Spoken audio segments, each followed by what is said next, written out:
This world is not what you think it is. This world is not what you think it is. A short story of creation, as told by a wondrous man's earthly evolutionary travel into a world of wonderland, by Rene Nadeau. We find ourselves in an era where no one has much time to read books, so I've made this a short but powerful, often with great tribulation, account of my life's educational journey. I hope my story will successfully demonstrate how I, as well as the reader, from shortly after our arrival on Earth, have been deceived. If you may be looking to determine just how the wool was pulled over all of our eyes, as goes the cliché, be careful what you look for, as you just may find it. This could possibly be the most important story you will ever read at any point in your lifetime. In a world we've been so conditioned to trust and accept, without exception, most, if not all, might believe that this could ever happen to anyone, let alone that it may have unknowingly happened to them. If you decide to begin this ride, I would please ask that you take it all the way to the end. Mind-opening information is inside that your life depends upon, and it's not anything you'd expect. Okay, let's begin this ride into that beautiful sunset on the horizon. Chapter 1.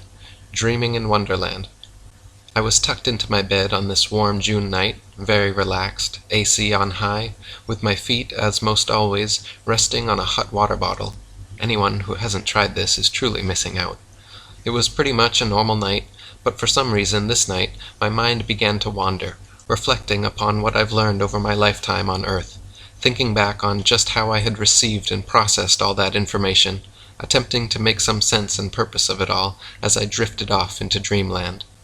As my mind reflected back, I became more relaxed. I recalled that in the beginning, learning, it's theorized, somewhere around 14 billion years ago, the universe was created by a Big Bang event.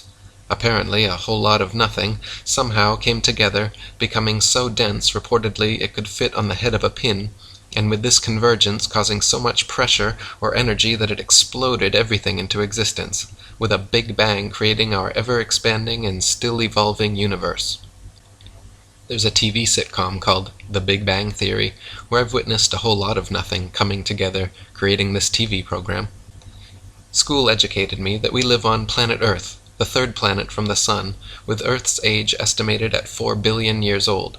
There's also a TV program sitcom, Third Rock, named for our planet. And that our planet is still forming with its 7 continents continuously shifting on tectonic plates, floating on beds of molten rock, with Earth's core believed to be a huge round ball of molten nickel, with oceans created by giant comets impacting the Earth over billions of years, delivering trillions of gallons of water and filling the seas. From as early as I can recall, I took great interest in all history, especially yearning for answers of just how we all came into being.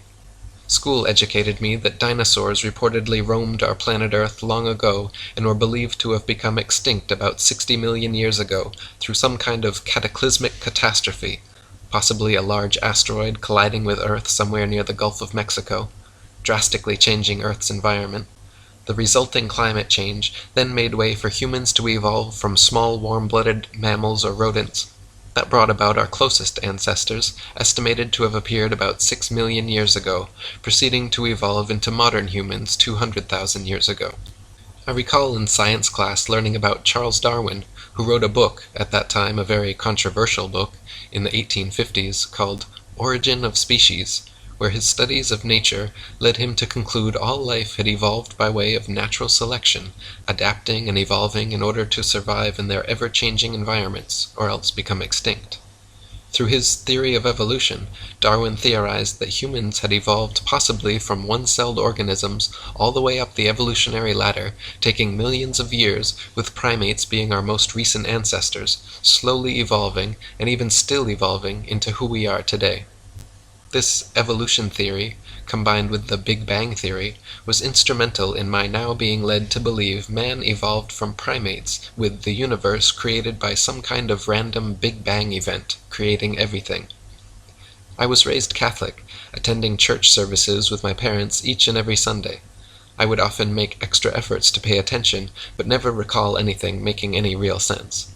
Also, in not finding any credibility in the Adam and Eve creation story, I was left in search of answers.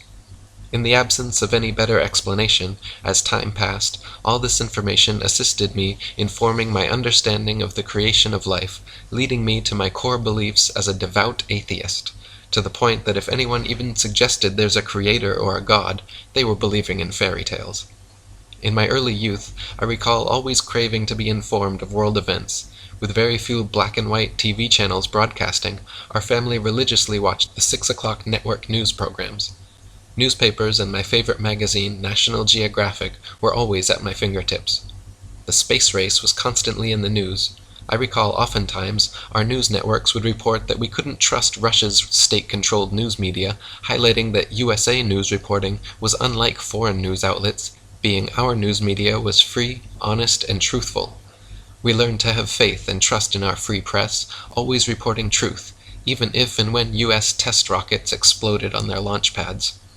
I have a memory of being in first grade as the teacher wheeled in a huge black and white TV. Having a TV in school was a big deal, not something I'd ever seen in school before. I still recall my teacher explaining to another teacher just how important it was for our class to witness our first astronaut, John Glenn's historic Cape Canaveral live liftoff, intent on orbiting Earth for the very first time. I recall being 8 years old in 1962 watching JFK announce our national goal of landing a man on the moon by the end of the decade. My dad and I would often speculate on just how NASA could accomplish this monumental moon landing feat. By constantly following national nightly news TV programs, we learned ever more details of the plan, including the most important and dangerous NASA outer space capsule dockings. I recall as a child often looking up in awe at the night sky, wondering what was out there, thinking, we can't be alone, there just has to be life on other planets, and wondering what I couldn't see of this vast and ever-expanding universe above me. On to Chapter 2, More Learning. Chapter 2, Living the Dream, More Schooling with Men Walking on the Moon. Looking back, some of our first lessons learned were our ABCs and basic math. Also, in every classroom, there was a globe where we learned geography and the location of continents, that our Earth orbits the Sun while tilted, spinning on its axis, allowing for night, day, and our 4 seasons. Like most students, we were seated in rows facing the teacher, instructed not to talk with our neighbor and to obey all of the rules. Then to listen very carefully and hopefully impress our teacher boss seated at the front of the classroom by demonstrating just how smart we were. Sometimes we even earned stickers or gold stars on quizzes and tests, reinforcing our sense of accomplishment. Now, educated and ready for more learning, we were promoted to the next grades. I recall one of my first history lessons. In 1492, Christopher Columbus sailed the ocean blue. With all educated people of that era knowing they lived on a sphere, it was Christopher Columbus's arduous task, prior to leaving on his New World quest, to convince all of his ignorant crew that it was impossible to fall off Earth's edge, because the Earth was indeed round. As they sailed on for weeks not seeing any land, his crew became restless and worried, but before they threw him overboard and sailed back to Spain, land was spotted. Columbus, believing he'd found India, referred to the natives as Indians. This New World discovery earned him the honor of a holiday, Columbus Day. Fast forward 477 years, man takes his first steps on the moon. The way I recall it, at age 15, presumably the most watched TV program of that era, nearly everyone alive viewed black and white video beamed back live from 287,000 miles. I recall exactly where I was sitting with my dad in utter amazement. Also, now far enough from planet Earth, we were shown an image of our home floating in space as a perfectly round blue sphere laced in white swirling clouds, an absolutely unbelievable epic sight. On subsequent missions, astronauts even hit a golf ball and drove a lunar rover wildly over the moonscape, leaving me with a sense of wonderment, believing anything was now possible. Fast forward again, this time 48 years, to 2016. Much has changed and progressed. I had never in my wildest dreams ever doubted the authenticity of the moon landings. After all, I'd watched them live on TV network news broadcast programs. What often got me thinking was what I hadn't seen. After reportedly having men travel an unbelievable 287,000 miles, apparently with far less computer power than you and I hold in our hands today, Even with our vastly improved technology, we still hadn't been back to the moon. Manned space travel had not progressed, but in fact had regressed to reportedly an international space station a mere 200 miles high up in Earth's orbit. So after nearly 50 years, man was staying ever closer to Earth, not exploring outer space as you'd reasonably expect progress would dictate. With these moon missions vital to my core foundational beliefs, from Earth to the entire universe, I just wanted the simple truth. Did we in fact go to and land on the moon? True or false? I so wanted it to be true. I finally took the time to extensively research the topic. Though there's considerably more evidence for this story, I've included the following. NASA needs us to believe that all the moon missions traveled safely through deadly Van Allen radiation belts unscathed. In late 2015, NASA posted a video on their official website regarding testing of the new Orion spacecraft, reportedly attempting to reach 3,600 miles away from Earth. The NASA engineer went on to surprisingly and proudly explain that this test flight would travel higher up into space than we have ever been before, with Orion's shielding being put to the test to protect delicate electronics and guidance systems, and, more importantly, stressing, before they send humans this far up into space. Wasn't this shielding problem solved nearly half a century ago? Or maybe NASA doesn't remember they'd solved this problem, seeing as they've confessed to losing all 14,000 reels of telemetry data, including blueprints and all original videos for all the Apollo missions. So NASA has not just misplaced, but has lost forever all documentation evidence and physical proof of what's been referred to as the greatest accomplishment in all human history. How can something so vital to our national security and history that you'd expect to be stored in the National Air and Space Museum, or even possibly Fort Knox, be lost forever? Well, unless this documentation was intentionally lost, destroyed, or maybe it never even existed at all. As a side note, last fall I witnessed presidential candidate Bernie Sanders in a debate response, in order to make a point, accentuating the impossible, said, "It's like they're going to go to the moon. It just ain't going to happen." Also telling, when viewing astronauts Buzz Aldrin and Neil Armstrong's moon mission interviews, their body language appears not at all consistent with truth-telling. I'm no expert, but I believe I've developed a good feel to know if someone is telling the truth. The bottom line? In the absence of any physical proof, expected space exploration progress, including overwhelming and NASA-admitted obstacles, the only reasonable conclusion is, the moon missions were apparently staged Cold War propaganda stunts, reported by our trusted news media as actually happening, rumored to have been produced by the famed director of the 1968 movie 2001: A Space Odyssey, the late Stanley Kubrick. If it were at all possible to travel to the moon, after nearly half a century, NASA would surely have a simple HD camera positioned on the moon, aimed back at our Earth, or even moon bases by now, showing planet Earth spinning 24/7 in real time. They could even sell advertising on it.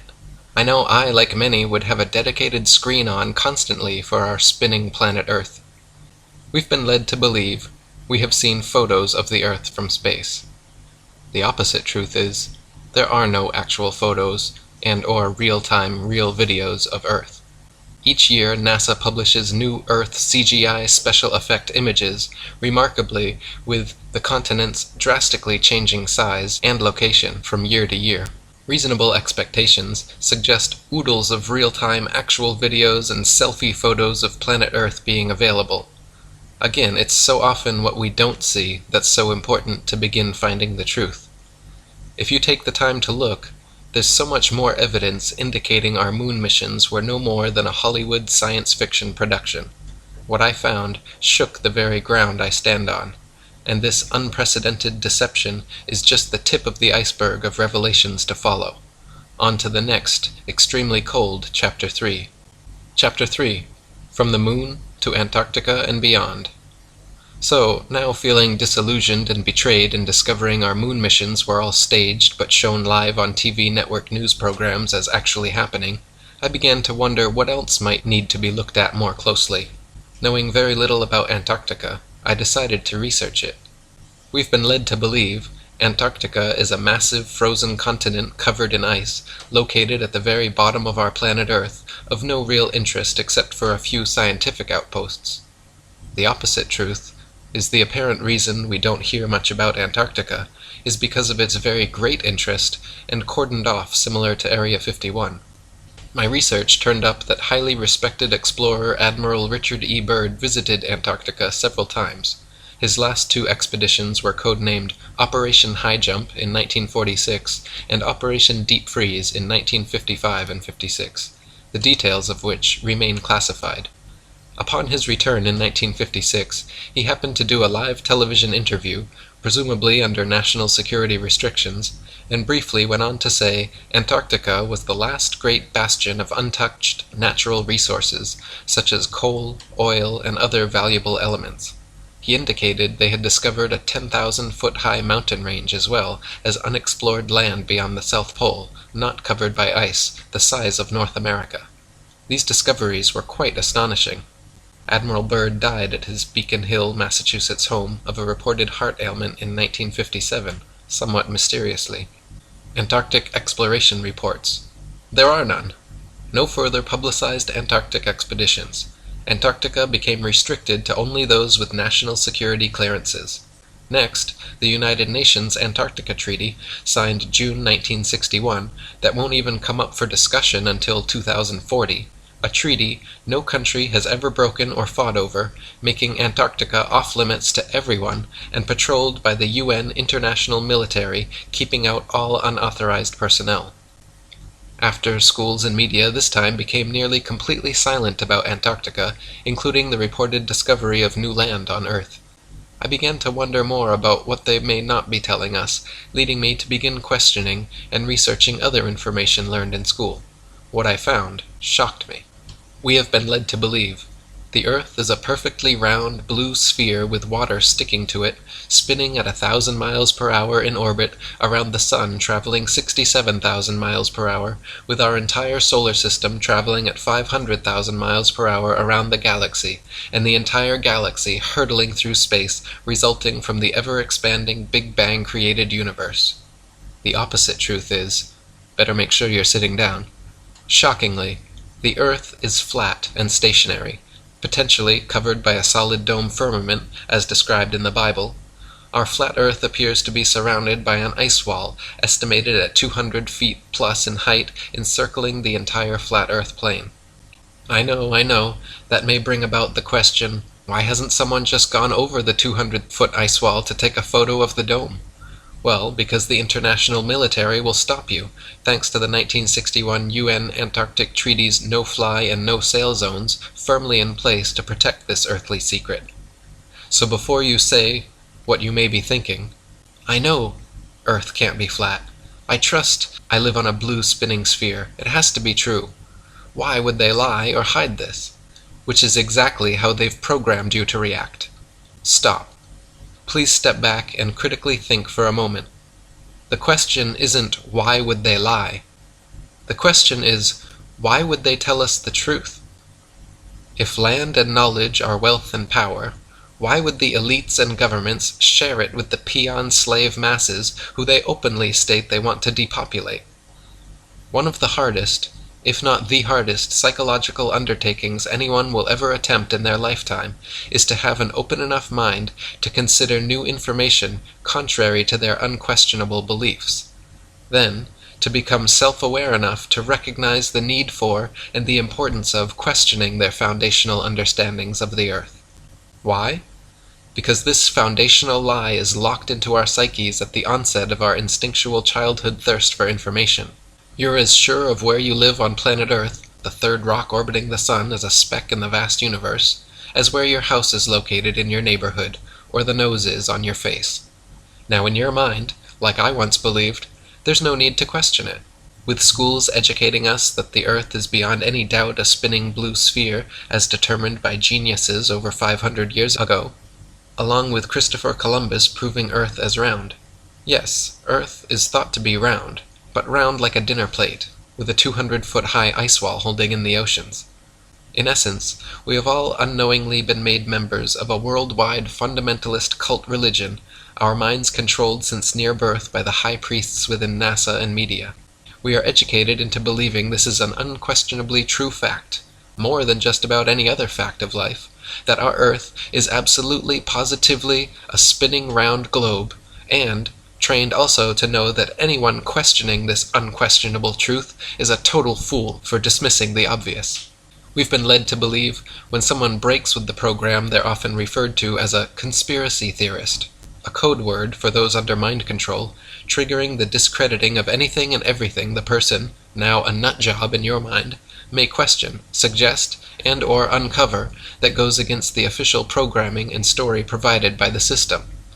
The opposite truth is, we have all been lied to. Please, just for a moment, attempt to put aside all of what you believe you know about Earth. Just for starters, ask yourself these two questions. What proof do I really have that I live on a ball-shaped spinning planet Earth?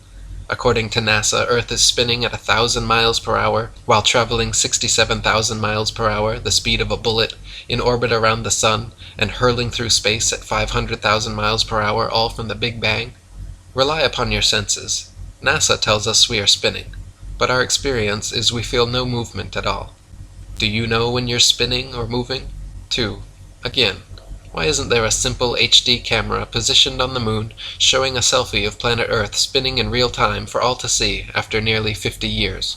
Ask your congressman to answer, as God is his or her witness, if we truly went to the moon. See if you get that deer in the headlights look. And why in 2016 there's no HD camera on the moon aimed back at planet Earth. We reportedly have a rover on Mars with a camera sending pictures back to Earth daily of the Mars landscape, when even NASA admits they can't go safely higher than 400 miles into space. I guess we landed on the moon and have this rover on Mars by magic. Also, Earth is reportedly covered by 70% water, always finding its lowest point. There's a reason why the ocean is called sea level and not sea curvature. Imagine yourself on a cruise ship, sailing up and down huge hills of water in the middle of the ocean. Imagine a hump of water, hundreds of miles high, between Hawaii and LA. Imagine people in Australia standing upside down in the rain. Imagine rivers flowing uphill. Check out the sun as it heats the tops of the clouds, or when sunbeams shine through them. Does the sun really appear and feel 93 million miles away? Have you ever seen the curvature? I know how hard this is because I once believed and fully trusted I was educated. I had no reason not to believe the earthly facts I was taught by the system were anything but true. I know for sure at one time in my life I'd surely have chuckled at any suggestion by anyone that Earth was anything but what you and I were programmed to believe as children. Another thought you may have is, what good does it do to me to know that the Earth is flat and not a spinning ball? If you keep reading, you'll find out just how extremely important it is for you to know where you live, and why this secret is so important that it remains a secret. On to Chapter 4, My Mental Illness Identified. Chapter 4, Global Mental Illness. I've recently and proudly been able to self-diagnose one of my mental illnesses, and I'm happy to report with self-therapy I'm on my way to a full recovery. Flat versus spherical Earth, I believe, is a form of widespread global mental illness contributing to declines in everyone's overall health. As an ordinary, critical-thinking human being, I have come to the conclusion that this mental illness should be identified as Round Earth Taut Anal Retention Disorder Syndrome, or simply retards, as determined by evidence that retarded my own eyes, preventing me from seeing the plain truth on the horizon, victimized by indoctrination experiences that all student inmates have been subjected to. If you feel the urge to dismiss what I've suggested about Earth, please keep in mind that it may be you, believing you're so educated, that it is you claiming to know everything, relying solely upon what the system that controls us told us. As indicated in my introduction, most, if not all, may not believe that this could ever happen to anyone, let alone that it unknowingly happened to them. But it surely did. It happened to all of us.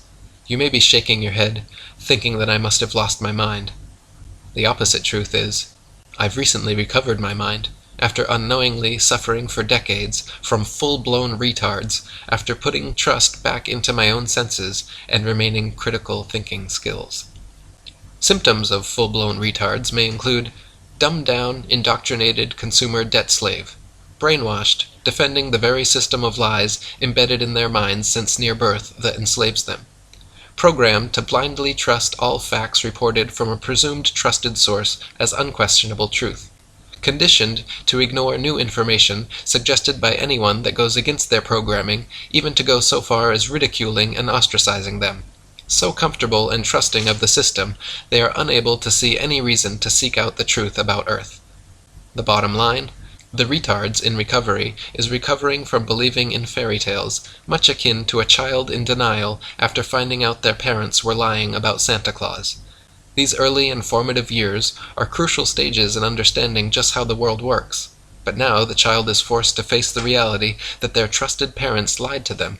It's very traumatic, and not easy at any age when needing to reconsider a once believed undeniable foundational fact. I recall being in the first and second grades, witnessing children arguing about Santa Claus being real. The children who knew the truth would most always fail to convince others how they were being lied to. The children remaining unconvinced, dependent upon their parents for truth, with unwavering parental trust, would defend their parents and would no way believe those explaining to them their discovery that Santa was fake. Most children, I suspect, when first realizing the truth, were resistant to accepting that they were being lied to by their trusted parents, thinking, why would they lie? You may even recall similar childhood experiences in regards to Santa deceptions. Sadly, the vast majority continuing to suffer from full-blown retards are programmed so completely that they will refuse to even consider attempting to prove to themselves that Earth is truly a round spinning ball, remaining in disbelief as to why schools and media would ever lie to everyone about Earth. Well, for some of the same reasons your parents did regarding Santa, as a means of behavioral mind control, including other irrational motives, with a lie being a lie, no matter what the motive or how good intentioned. It's not your fault, as we've all been subjected to many widespread successful psyops in history. On to Chapter 5. Schools double down. Chapter 5. Schools double down on destruction of the nuclear family. Education is not education, but indoctrination that has been so artfully administered from near birth to nearly everyone. We are then kept distracted, trusting and dependent, so that in essence we are all bowing down to worship big government and corporations as our God and Savior. Our free public education school system creates an illusion of caring about your children's health and well-being, but in essence continues working towards dismantling the family dynamic. But why, you may ask? That seems crazy. Brief recap. Once everyone is believing we live on a spinning ball shooting through space at near lightning speeds, next is to teach children their existence is a result of a random Big Bang accident, created from nothing into something, and by sheer luck over millions of years to evolve into a chimp who one day came down from an African tree, learned to walk upright, made tools, lived in caves, then after more evolutionary changes and social tribulation, led us to our human civilization of today. You have been led to believe you are nothing special. After all, your ancestors are mere chimps, owing your very existence to an all-knowing system who medicates, vaccinates, and educates you about living on a spinning ball. The opposite truth is, Earth is of intelligent design, with each and every human an incredibly valuable creation living on a flat Earth plane. Human beings are absorbers of information that becomes a part of us. There's an ancient spiritual truth called samsara, where it's believed that everything you hear, think, say, or do is also stored in your heart, becoming part of your internal makeup. When attending schools, watching TV and movies, videos, and internet, you are absorbing that data into your internal system, similar to a computer hard drive, with everything entering into your heart, especially young children, who are in even more of an absorbing mode, learning what it's like to be a human being. The school system is installing another virus, mental illness, onto your children's hearts. You have been led to believe we are no longer just males and females, but now gender fluid. Now we have little boys and girls questioning if they truly are little boys and girls. The opposite truth is, men and women are men and women. You just don't wake up one day looking to explore the opposite gender's sexuality, and now numerous gender identities, to then all grow up to have healthy heterosexual relationships and stable families. Also, using celebrities, you have been led to believe that nearly everyone in Hollywood is implied to be either gay or gender fluid, etc., encouraging exploration of individual sexuality, that in order to be a fully functioning human being, you need to explore your feminine side if you're a man, or your masculine side if you're a woman, sending the message that everyone's no longer just a stable heterosexual person, but that we are actually here by luck, living on a spinning globe without boundaries, discipline, duty, or order. The opposite truth is, this socially engineered mental illness is being perpetrated upon your children with the intent of ushering in more chaos to male and female relations and future family formation. By the system teaching, women can be men, and men can be women, with everything equal. Women are duped into not wanting to be bothered with being mothers anymore, and to act more like men. Feminism is not a grassroots movement, but started by the powers that be, the system, in order to brainwash, not to help, but to eliminate women, leading women to believe they were oppressed, when in fact the opposite is true, and they were the most privileged class in all of recorded history. Not having to work outside the home, they were able to partake in the most rewarding job of all, raising their children in the safety of suburbs with their husbands having full job security. Now stay-at-home moms raising children are nearly extinct, with others often shaming them into getting jobs. Tricked by the system into believing they were oppressed, these women must now work even harder for a system screwing them out of the natural order of family and life's renewal, in its place working heartless, empty, corporate wage-slave jobs burdened with student loan debt, and often raising a child, no longer needing a male role model with the assistance of the system, often finding themselves alone or with cats in place of children and family, believing this was all their own idea. They have no clue what hit them, but will defend the very system that now enslaves them, as their fertility expires, often ending up lonely, highly educated, brainwashed, highly medicated, highly in debt, depressed, expiring cat owners, with litter boxes to clean, duped again that they can do anything, only to find themselves having to do everything, ending up with nothing but cats rubbing against them and dogs humping their legs, sagging, fading tattoos, and a lifetime of rainbows of unnatural hair dye, the likes of scary circus clowns, of blue, green, red, and orange, unattractive to men, and more dates with Ben and Jerry, including Dr. Feelgood, in order to distract them from the reality of failure. With all these created movements of fat acceptance, debt acceptance, STD acceptance, abortion acceptance, birth control acceptance, age acceptance, poor health acceptance, diabetes acceptance, etc., it all boils down to death acceptance. Women are being liberated right out of existence, with the system knowing the way to control anyone's mind is to lead them to believe they're free and liberated when they're not, and thereby reducing the population. Sadly, women are no longer in control of their minds and failing to see the obvious on the horizon. Men are being conditioned that masculinity is no longer a desirable trait, with everyone equal, and encouraged to act more like women, trending towards being conditioned to live more of a metrosexual lifestyle, even taught by the system and media that they can grow up to be women. In its wake, such men are becoming less and less attractive to women. Women acting like women are increasingly ever more difficult to meet, instead acting more like drag queens, causing increased rejection from men's attempts to meet them. This, along with most of the good-paying manufacturing jobs gone forever that gave men agency, has caused men's instinctual drive to provide and protect to greatly diminish, and for them to no longer have resources and/or status to attract a woman. The men that do have resources are in ever greater numbers unwilling to enter into marriage contracts or even relationships with women, as that leaves them vulnerable to financial and emotional destruction. Women are also in ever greater numbers becoming no longer attractive to men. The fat acceptance movement has tricked women that poor health, tattoos, and circus clown appearances is the new sexy, and that it's all men's fault in not finding them attractive. It has been insanely vocalized in media that men should love every inch of an obese woman's unhealthy body. This would be like having a male bum sitting on a street corner holding a sign up attempting to attract women saying, "You should love me for every penny I have." Marriage has been made unsafe ground and a recipe for total financial and emotional destruction. No-fault divorce laws have given preference to women in a life's contract, including family courts are most always in favor of women, while enriching lawyers and judges, where on a whim a woman can toss a man out of his own house, have his children taken away, and then be forced to pay child support. Men are conditioned that relationships with women are now to be avoided, with movements encouraging them to just go their own way, the ones that do choose to swim with the sharks, practicing catch and release. Many men now never leave home, watching internet porn and playing video games in their parents' basements. Family life is put on hold or never happens, leading to failure to be able to pair bond with women to produce the next generation. This leads to death and failure as a result of both men and women being unable to see the obvious on the horizon.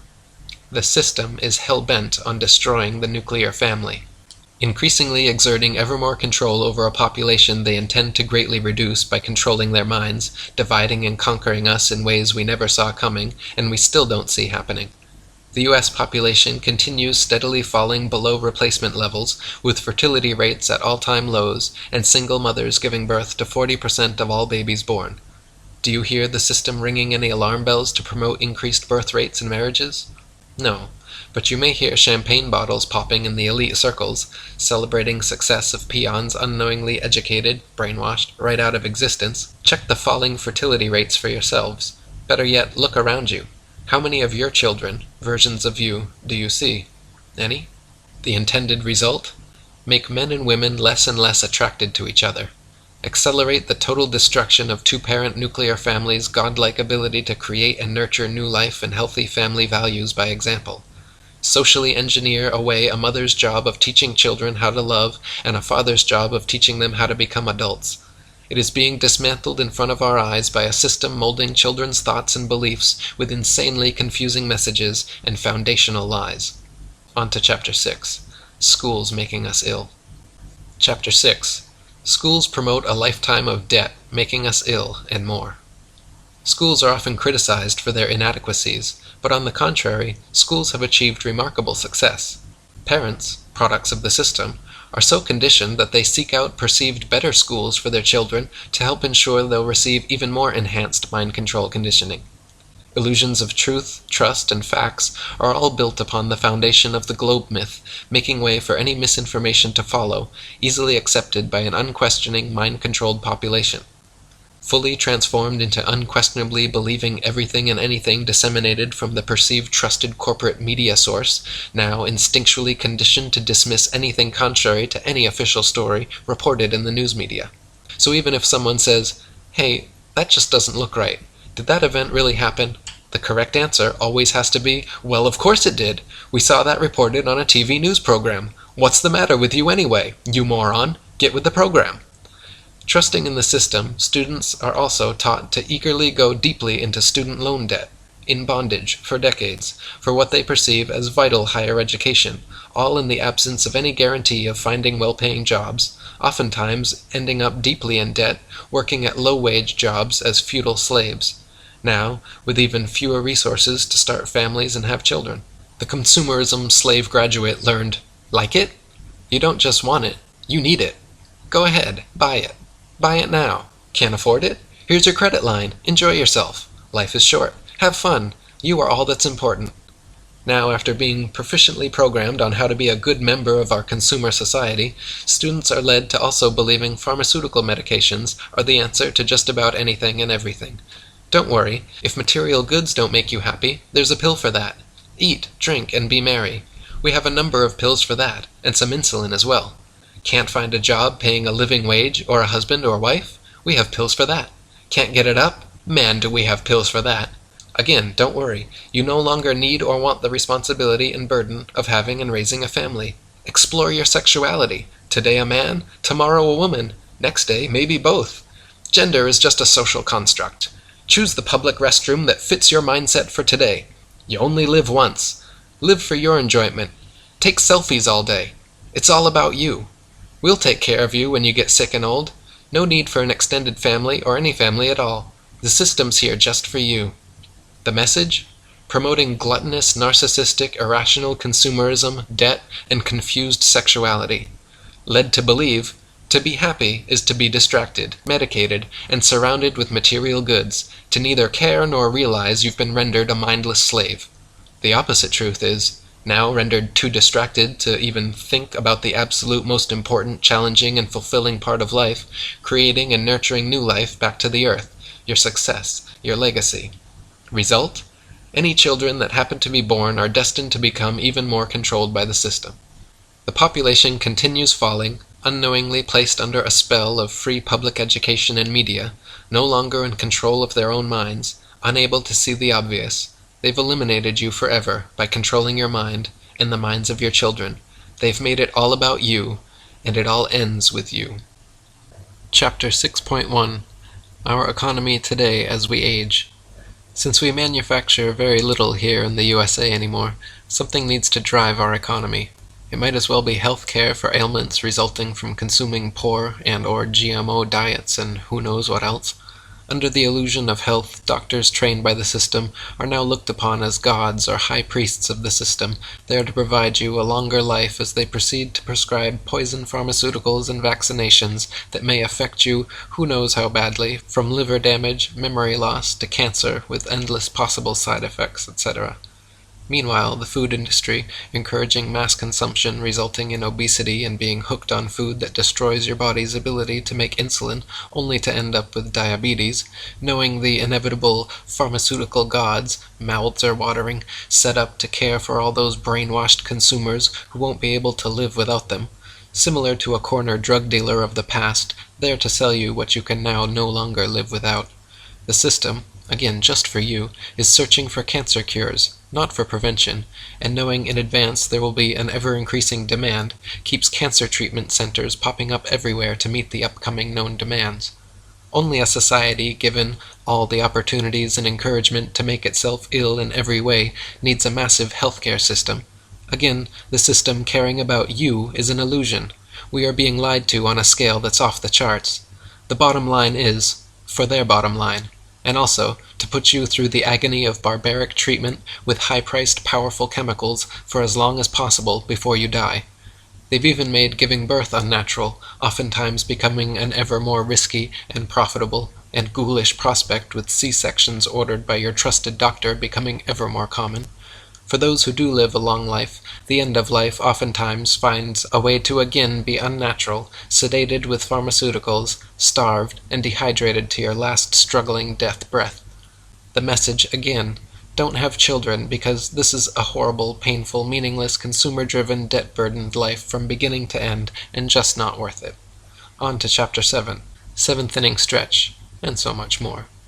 Okay. I know there's been oodles of earth-shattering information put forward. Please stand up and stretch. Take a deep breath, because what I'm about to share with you may even be more shocking than learning of our flat Earth. Chapter 8. Top of the 8th inning. Batter up. Here's the wind-up and the pitch. I once saw this on a bumper sticker long ago. The brainwashed never wonder. And I didn't exactly know or realize what it meant back then. Believe it or not, and like it or not, as you now know, it has become apparent to me we're all confined here in a totally enclosed biospheric system planetarium, Earth of unknown size and shape, created by intelligent design. Kind of like, why would schools teach a curriculum of theory of evolution versus creationism? Why not both? Because creationism is not part of the programming, contradicting students' indoctrination of a spinning ball Earth rocketing through space and time.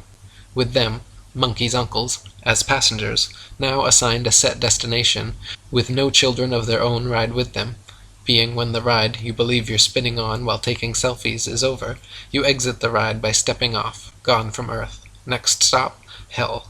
It's similar to misinforming people seated in an amusement park ride, set up and appearing to rapidly spin separately while whirling around at super speeds, even though they experience and feel nothing, are told that the ride has actually been underway since they arrived, and they just hadn't realized it. I, like you, was convinced for the better part of my life that this was true. This foundational belief that we all live on a spinning ball Earth makes way for our big government god to be worshipped as a false idol, then forced into paying tribute to that very system that keeps us all unknowingly brainwashed. Led to believe, from schools, that intelligence rests upon accepting, absorbing, and regurgitating information presented, confirming successful programming installation. So brainwashed, trusting, and dependent upon our educational systems, parents, being products of that same system, eagerly offer up their children's minds for programming shortly after their arrival on Earth.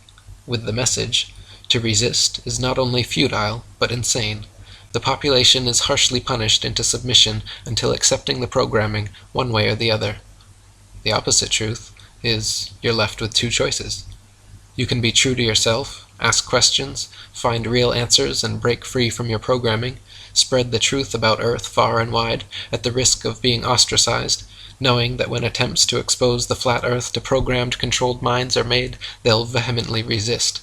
Programmed so well to know what they think they know as undeniable truth about the Earth, Moon, stars, and Sun, that even if they could question their programming, they're unable to see any benefit for them to do so, because they're perfectly happy in experiencing comfort and contentment while unknowingly on a path to extinction. Or, 2. You can be true to yourself, ask questions, find real answers, and break free from your programming. Seek out truth and meaning of our existence for yourself only, sharing with a select few that may be ready and or deserving enough to begin to be deprogrammed, knowing that those who walk amongst you are mostly, hopelessly, brainwashed, with many doomed to ultimate life's failure, and living your life, continuing to seek paths to the truth about our Earth and Creator, while being a creator yourself by having as many children as you can support, teaching them to rise above all the lies, distractions, and temptations of consumer gluttony. I guess one of the biggest dilemmas is what, when, and how do you tell your children? When and if you hopefully seek out the truth about the very ground we walk on?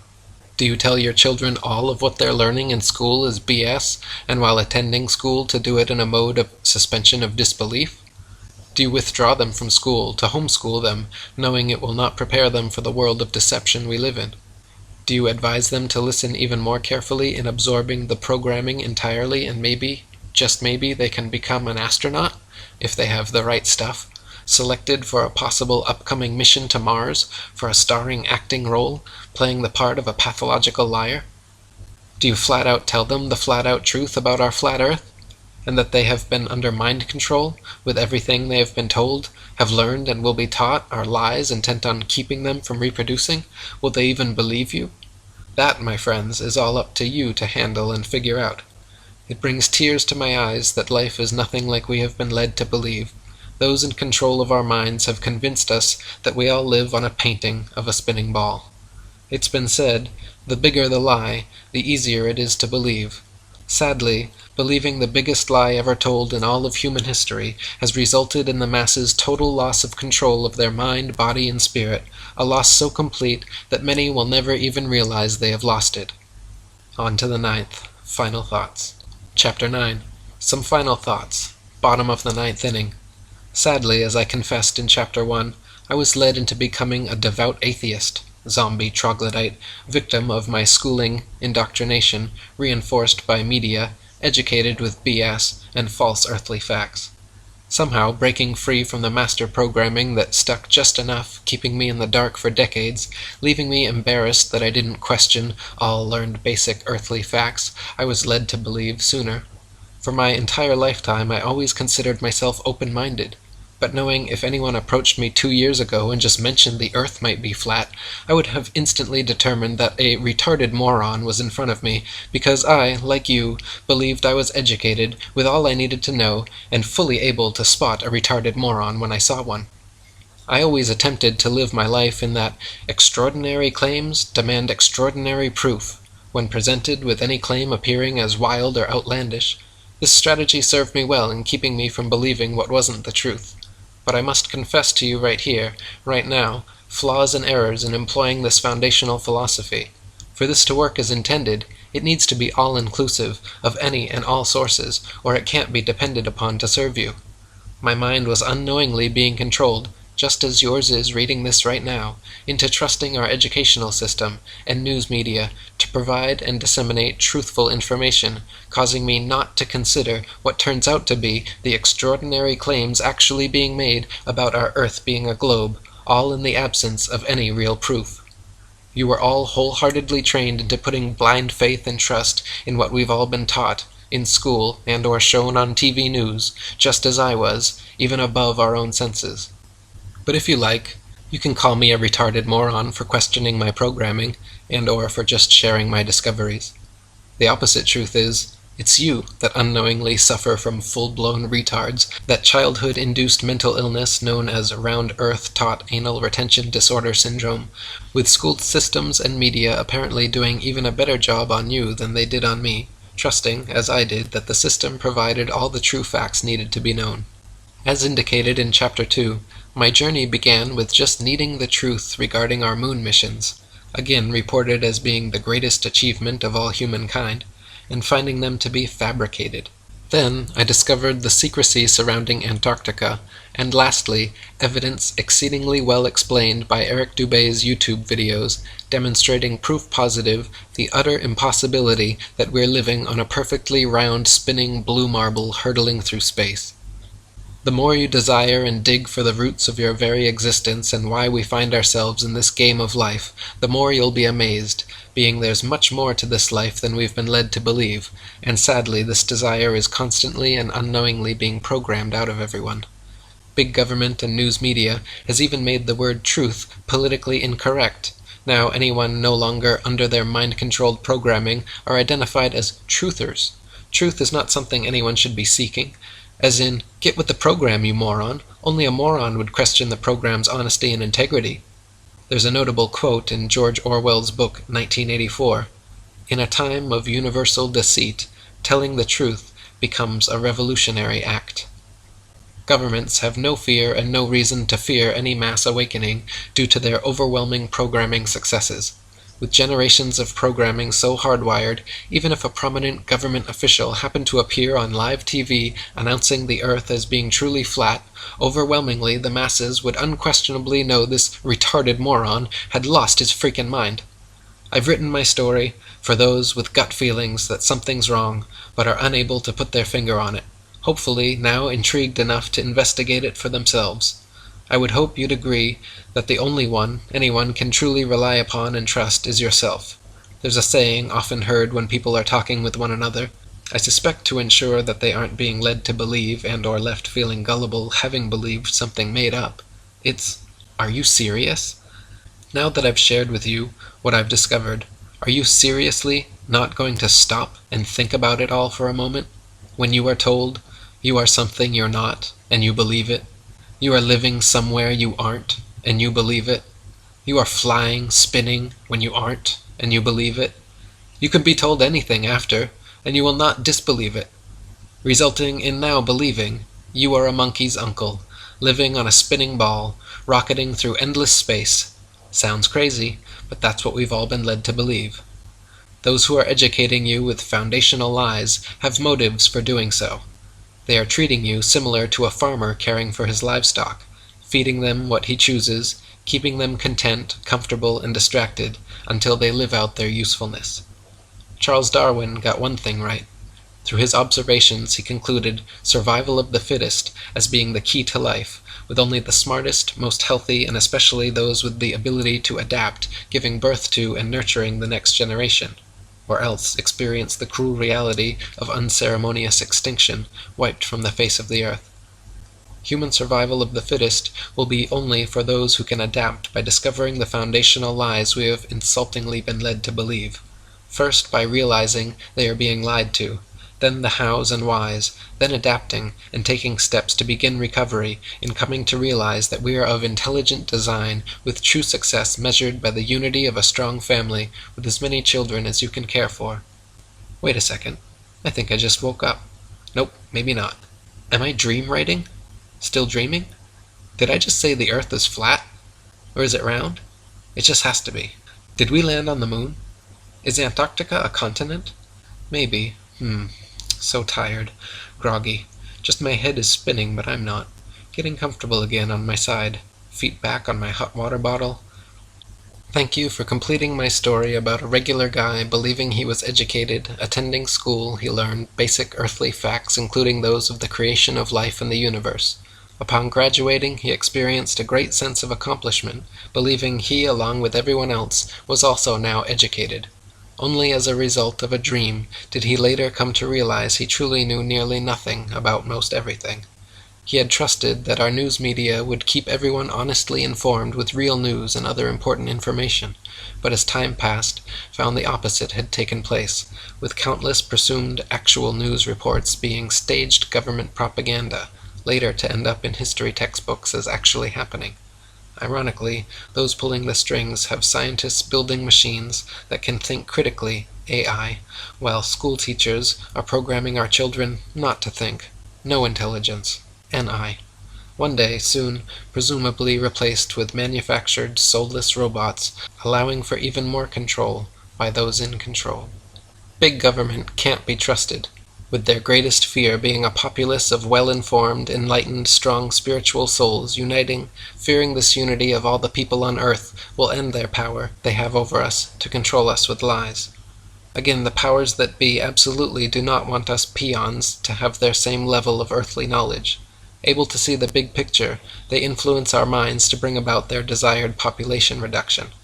I'll say it again for those who missed it. The system is providing you everything you need while making you comfortable for you to end your own legacy. You may ask, but why? I don't understand why. Well, because you're no longer needed. The progressive and rapidly approaching robot revolution is upon us, making the programmed and now significantly less intelligent human peon obsolete, slowly being programmed to eliminate themselves in order to save the planet they think they know they live on. Replaced with man-made, soulless AI robots slaving for the elite, much more efficiently controlled surely to surpass human intelligence, and most definitely able to determine whether or not they're spinning on a ball 70,000 miles per hour, that humans could never figure out.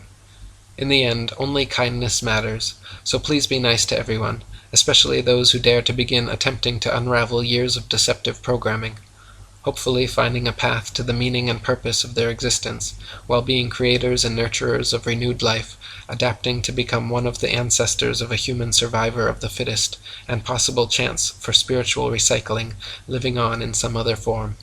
The Creator within moved me to share my evolutionary travel into Wonderland with those directed to find it, because you weren't created by accident. I didn't create this by accident. You didn't find this by accident. Until we meet again in my dreams, unless I wake up.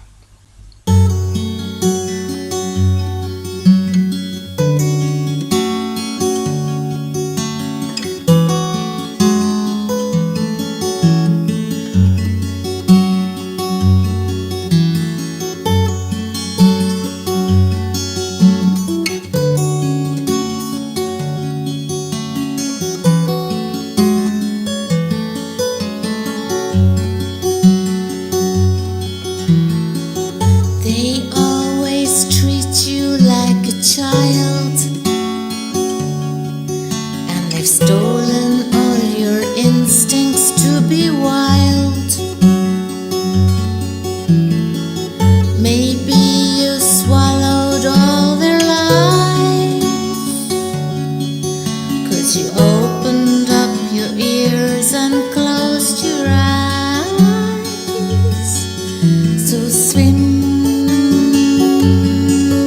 little mermaid, sink or swim right up and look 'em in the eye.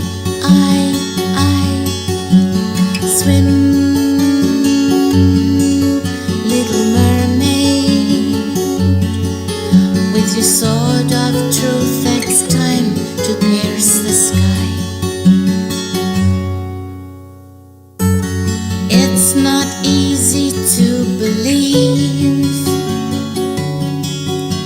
the ones we all have trusted don't deceive. Maybe it's time to challenge life and see the whole world's been hypnotized. Swim, little mermaid, sink or swim right up and look 'em in the eye. Swim, little mermaid, with your sword of truth. It's time to pierce the sky.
truth, it's time to pierce the sky.